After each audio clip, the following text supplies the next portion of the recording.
Source de tension parfaite et source de tension réelle. Première source de tension parfaite. On a fait jusqu'à présent plusieurs exercices, 5 ou 6, où on a affaire aux sources de tension parfaite. Une source de tension parfaite est représentée par un cercle plus, un signe plus, un signe moins, muni de conducteurs. Voilà.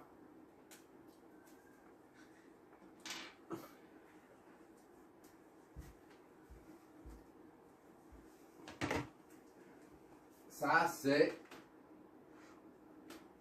Vn. C'est la tension. Il se trouve aux bornes de la source de tension parfaite. Maintenant, si on raccorde cette source de tension parfaite à une charge, à une résistance de charge,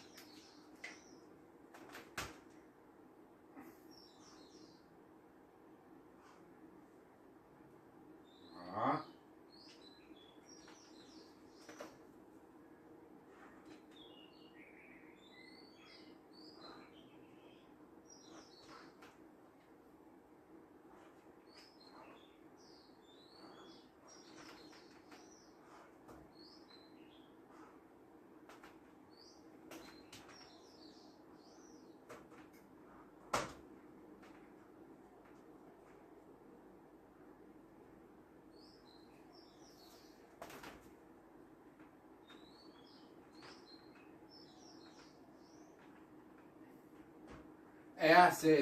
RCH représente une résistance de charge. Ça peut être une ampoule, un moteur ou un chauffage, peu importe. Le courant, la source va débiter un courant. Ça, c'est Vn, la source de tension parfaite. Elle va débiter un courant I qui traverse le câble, qui circule dans le câble et arrive jusque là, descend et traverse la charge pour retourner au pôle négatif de la pile. Ici, c'est une source de tension. C'est la raison pour laquelle le sens du courant et le sens de la flèche de tension s'orientent dans le même sens. Ici, c'est un récepteur. La flèche de courant et la flèche de tension s'opposent. Ça, on appelle ça VA. Vn pour la tension d'entrée et Va pour la tension de sortie. Les deux se situent aux bornes de deux points de connexion A et B. Donc, on a, d'après la loi, Vn s'oriente vers le haut. Donc, Vn est égal à le potentiel au point A moins le potentiel au point B. Va moins Vb. D'accord? Jusque là, tout est classique. De même, on a Vout qui s'oriente vers le haut. Donc, Vout est égal au potentiel au A moins celui au point B. Vout est égal à Va moins Vb également. Et par conséquent, on égalise les deux équations, ce qui donne Vout est égal à Vn. D'accord? C'est primo. Là, c'est une source de tension parfaite. Maintenant, on va voir ce que c'est une source de tension imparfaite, c'est-à-dire réelle.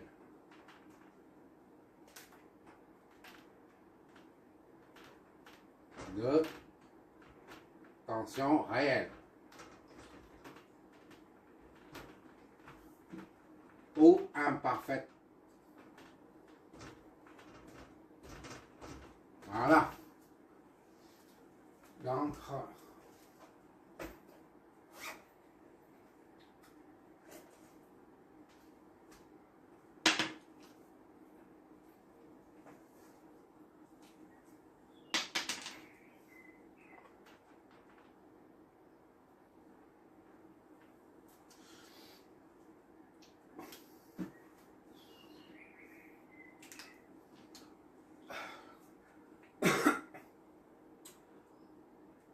pour une source, je reprends ici la source de tension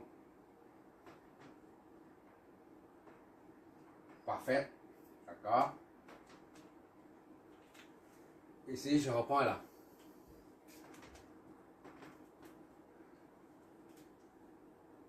Pour une source de tension parfaite, dans le cas parfait, les conducteurs, le câble sont aussi parfaits.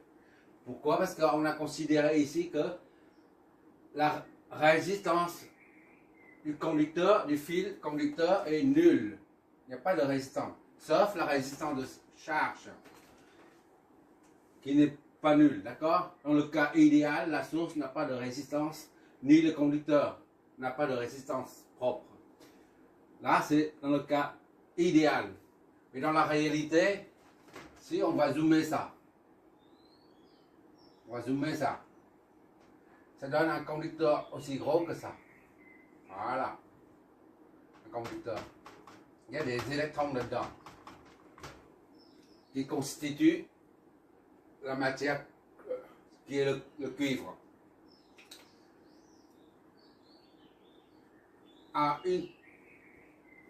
Là, c'est le cas parfait.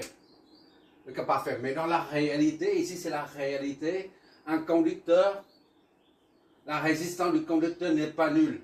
Sauf au cas où on descend à une température de moins 273 Kelvin à peu près. Moins 273 Kelvin. Ou 0 degré absolu. Absolu. À cette température-là, les électrons sont figés, ils ne bougent plus. Lorsque les électrons bougent, ça crée une certaine résistance.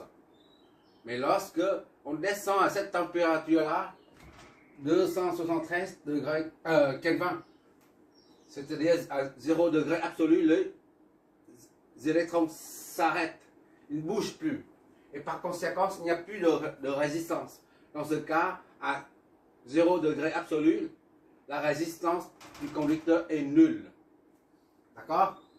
Mais dans la réalité, on est dans l'ambiance, avec l'air ambiance, on est à 20 degrés, 40 degrés. Comme maintenant, ici, maintenant, à présent, là, on est à 38 et quelques. En Asie, il fait très chaud et humide. Ou on peut aller jusqu'à 60, 100 ou 200, peu importe.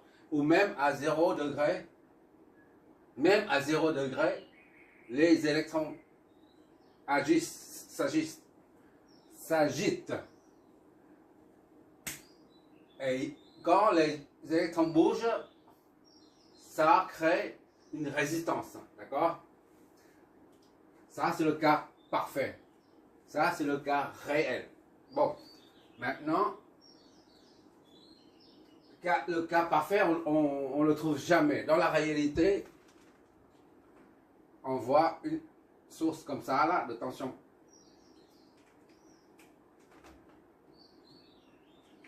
Munie d'une résistance interne, dite interne. Pourquoi? R interne. Vn. Ça, on a zoomé ça, d'accord? On voit qu'il y a une résistance propre du conducteur. Maintenant, si on zoome la source parfaite, qu'est-ce qu'on voit dedans? J'ai dépanné les alimentations de laboratoire, très souvent. Ce sont des sources de tension. Et pratiquement parfaites. Pratiquement, mais pas jamais parfaites. Si on fait un zoom dedans, on fait un zoom, d'accord? On verra que la source de tension parfaite est en réalité constituée des circuits électroniques dedans. Ça peut être un transistor plus un autre transistor suivant, voilà. Ou là, c'est des résistances, peu importe. À l'intérieur d'une source de tension réelle, ça c'est une source de tension réelle qui existe bien. Ce n'est pas comme ici, la source de tension parfaite qui n'existe pas. Là, c'est une source de tension réelle. À l'intérieur, si on zoome, on verra, supposons on a deux transistors, une résistance. Les conducteurs, là, représentent une certaine résistance. De même que chaque transistor possède une résistance à l'émetteur et une autre au collecteur et une troisième à la base. Ainsi de suite. Les conducteurs représentent déjà une certaine résistance. Et en plus, les transistors possèdent aussi des résistances internes. Donc, l'ensemble de tout ça représente, on le sort, et on représente par I, R interne. I, R, I, N, T comme R, la résistance interne. D'accord? Ça, c'est je répète, ça, c'est une source de tension réelle. Là, c'est une source de tension parfaite, parfaite, qui n'existe pas. Dans la réalité, c'est ça. En théorie, c'est ça. Donc, on a affaire en réalité, on a affaire aux sources réelles. Donc, ces symboles-là, ça représente, tout ça là représente source de tension réelle. D'accord? Dans la réalité, c'est comme ça. Maintenant, on va reproduire ça ici et on verra ce que ça donne. D'accord?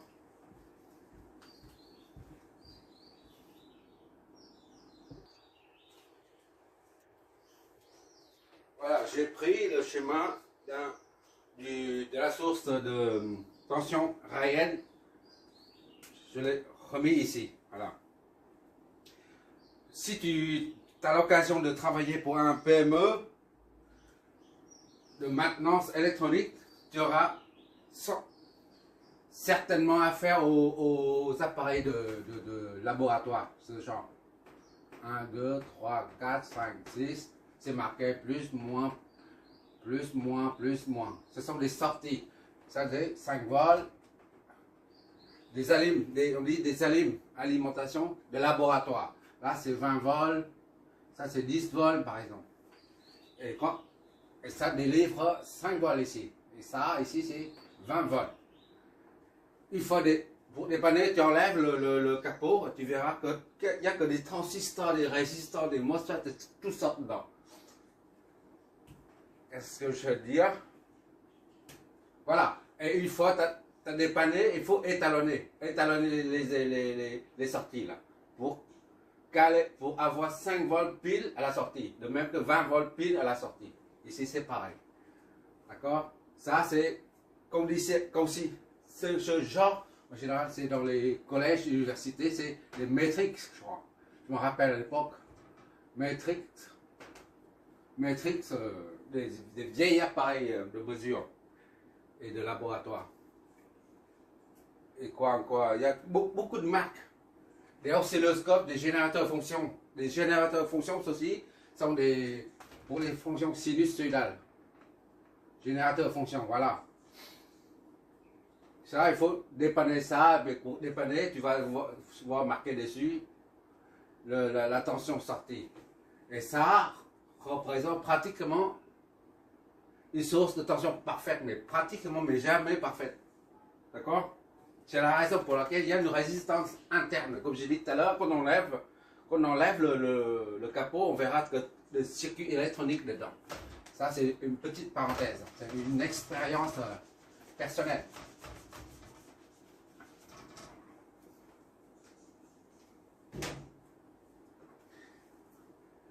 Après, ça, c'est VN. VN, c'est là.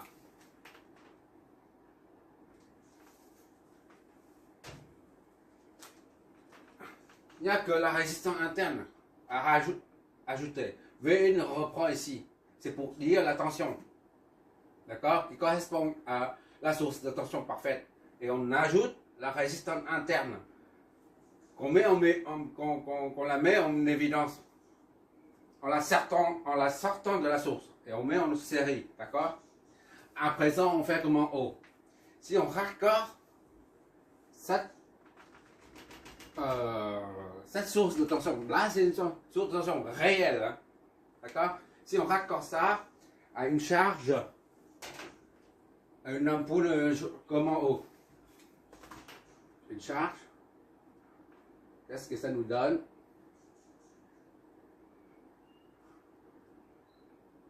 Voilà.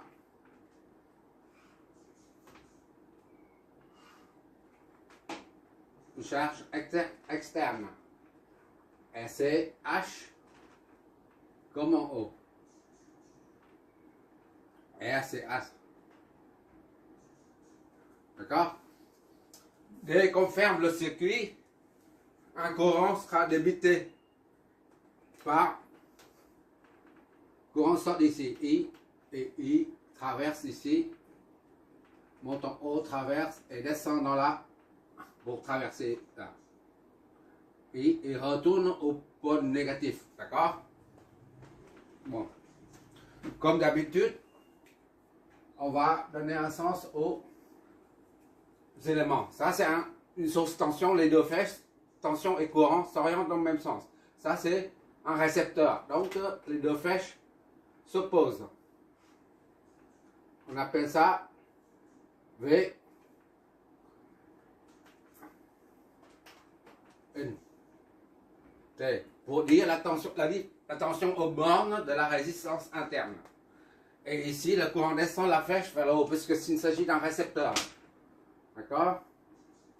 C'est V. Parce qu'il y a de la place. V. V. Ici, c'est VRCH. D'accord? VRCH est égal à VOut. VOut se trouve aux bornes AB. D'accord? On est d'accord là-dessus? On reprend ici. Toujours aux bornes AB. Sauf que ici, c'est une source parfaite, tandis que là, une source réelle. D'accord? Une source parfaite aux bornes AB. Ici, une source réelle aux bornes AB. Voilà. Donc, Vout. C'est égal à Vout là. D'accord? C'est égal à Vout. Bon, on va essayer de voir ce que c'est Vout. Bon, on applique là le pont de diviseur de tension. On a Vout, Vout ici, là, mais en rouge, pour que ça soit compatible avec l'autre. Vout. D'accord? Je vois toujours, j'espère. Ok, je vois toujours. On applique le pont de diviseur de tension. Vout est égal à RCH divisé par la somme des deux là. RCH plus R une T, d'accord? Une T. Le tout fois Vn, d'accord? Le pont divisé de courant. Il suffit de voir l'exercice précédent. Bon, maintenant, on remarque que si R une T est nul, d'accord? Alors, on a Vout est égal à RCH sur RCH plus 0 fois Vn. Soit Vout est égal à RCH sur RCH fois Vn. C'est-à-dire Vout est égal à 1 fois ça divisé par ça, ça donne 1. Vn. Vout est égal à Vn. C'est-à-dire quoi? Si la résistance interne est nulle, ici, comme ici, il n'y a pas de résistance interne, on retrouve la tension de sortie. À la sortie, on retrouve la tension d'entrée, Vn. D'accord? S'il n'y a pas de résistance interne, c'est-à-dire si la résistance interne de la source de tension est nulle. Si est nulle, ce cas correspond hein, au cas parfait. D'accord? La tension, on retrouve la tension d'entrée à la sortie. V out est égal à V in. Par contre, si R in T différence de 0, alors V out est égal à ça. RCH sur RCH plus R in T fois V in. D'accord? Ok.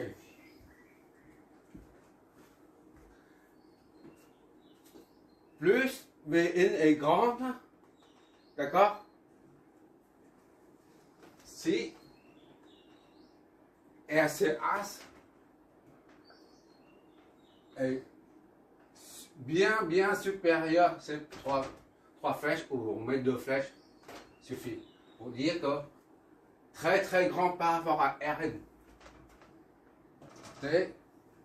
On peut négliger la partie, disons si c'est 10, et ici c'est 0,6 RCH est égal à 20 volts, 20 ampères, 20 ohms, et que Rin est égal à 0,01, d'accord?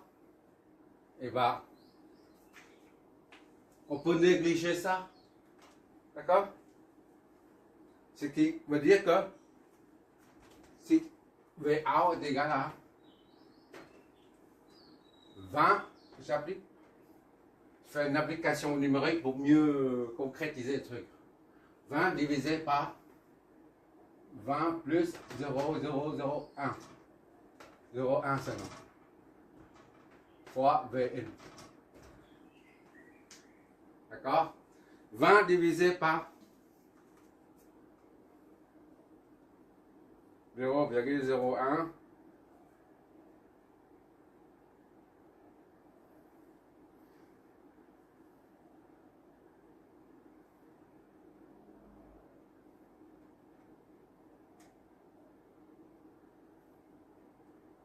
Ça fait pratiquement VN.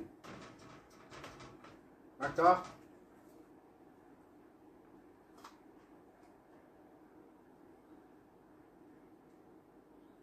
Je vais voir ce que ça donne.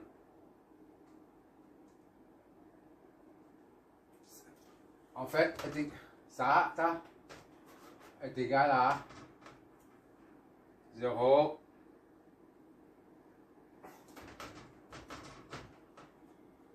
fois Vn. C'est égal à Vn. D'accord? Si Va est égal, si Rn est égal à 0,1 volt, par exemple, 0,1 ohm. Dans ce cas, Rn est à 0,1 ohm. On a 20 divisé par 20 plus 0,1. Voilà.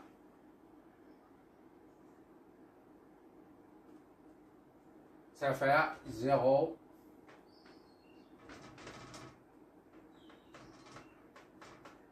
Vn. C'est presque Vn. Pour résumer, quand la résistance interne est très inférieure à la résistance de la charge, on retrouve la tension Vin à la sortie. D'accord? Ici c'est la sortie, la Vout. Par contre, si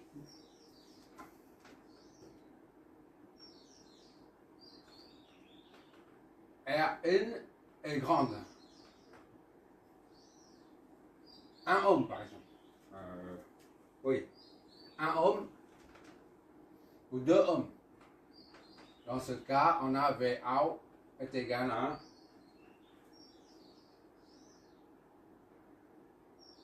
20 divisé par 20 plus 2 Vn. Soit combien? 20 divisé par 22. On a 0,9. Vn. Donc, c'est inférieur à Vn. Là. Ça, c'est bien inférieur à Vn.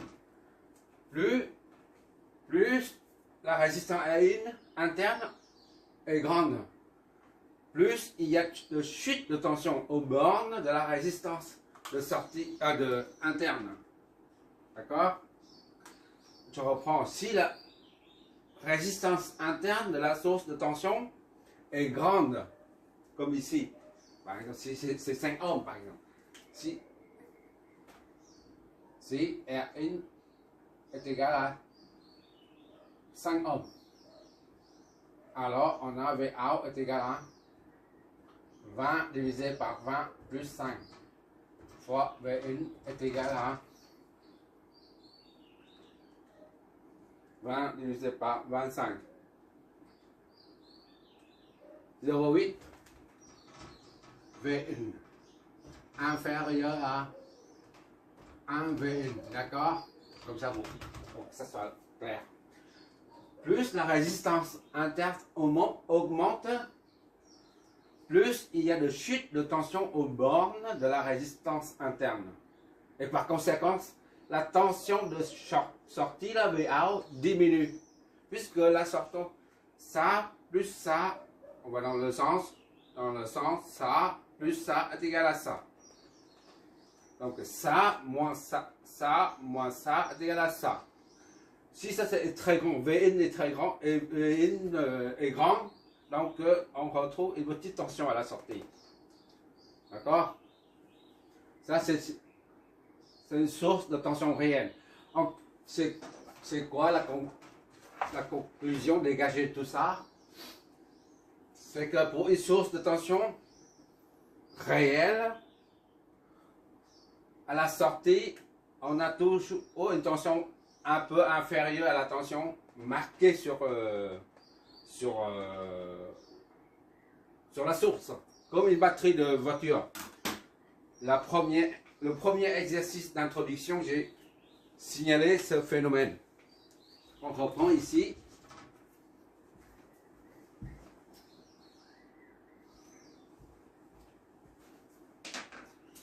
La batterie de voiture, ça fait 12 volts. En charge, j'ai bien insisté là-dessus, en charge, 12 volts. Mais à vide, ça c'est en charge. Mais à vide, elle fait 13 ou 13,05 volts. D'accord? C'est-à-dire quoi? Ça signifie quoi? À vide, elle est comme ça. Là. Voilà, c'est une source réelle, d'accord? Ça, c'est 13 volts. 13,5 volts, d'accord? À vide, c'est-à-dire on n'a pas encore installé, raccordé à la charge. Mais une fois on met en charge, on raccorde la batterie de 13,5 volts à une charge. Et bien la tension chute. Ça là, ici à là, c'est la même chose que ici à là. D'accord? 13,5 volts. D'accord? Et ici, ou là, c'est la même chose. Parce qu'on n'a pas encore raccordé. Donc ce point est le même que ce point. D'accord? 13,5 volts. Ici, c'est la même chose que ici, c'est la même chose que là. Et une fois, on raccorde la batterie à une charge externe. Un courant qui circule. Dans ce cas-là, ça crée une chute de tension de 1,5 volts. Chute de tension de 1,5 volts aux bornes de RNT. D'accord? Aux bornes de RNT. D'accord? Et on retrouve à la sortie seulement 12 volts. Voilà. C'est là Maintenant, c'est l'occasion pour revenir, pour approfondir la notion d'une batterie à vide et en charge. Ça, c'est en charge. Ça, c'est à vide. Ah. À vide, il n'y a pas de charge, il n'y a pas de courant. D'accord? Donc, l'attention aux bornes de la batterie, ici et là, plus et moins. Plus et moins. Je vois toujours cette sphère. Oh là là là là. Ok, je vois toujours. Je vais prendre la batterie de voiture faire 13,5 volts à vide et 12 volts en charge. Mais chez Renault, Noroto, par exemple, s'il y a une panne de batterie en hiver, on vient acheter, on dit, ils vont nous livrer une batterie de 12 volts. 12 volts, on entend par là quand la batterie est en charge. C'est ici. Mais en fait, ils vendent une batterie à 13,5 volts ou 13 volts. Moi, je retiens 13,5 volts. 13,5 volts, c'est-à-dire aux bornes de AB. Ici, ce n'est pas encore raccordé à la charge. Ce point est le même que tous ces points-là. On va dire ensemble. 13 volts, c'est 13 volts ici. D'accord? Il faut 13,5 volts. Et quand on raccorde cette batterie-là, ces deux bornes A et B à une charge externe. Et bien, on relèvera, on mesurera au bord de AB une tension de 12 volts seulement. Parce que quand le courant, il faut le circuit est fermé, il faut le raccord est fait, un circuit circule. La batterie va débiter un courant. Et le fait que le courant traverse la résistance, et ben, ça crée une chute de tension. Chute de tension de 1,5 volts. D'accord? Aux bornes de la résistance interne. Ce qui fait qu'après 13,5 moins 1,5 volts de chute, il ne reste que 12 volts à la sortie. Voilà. Et à partir de là, on peut en déduire, si on connaît le courant, là, on peut déduire la valeur de la résistance interne de la batterie. Il suffit de faire la somme. D'accord? Mais ce n'est pas notre but.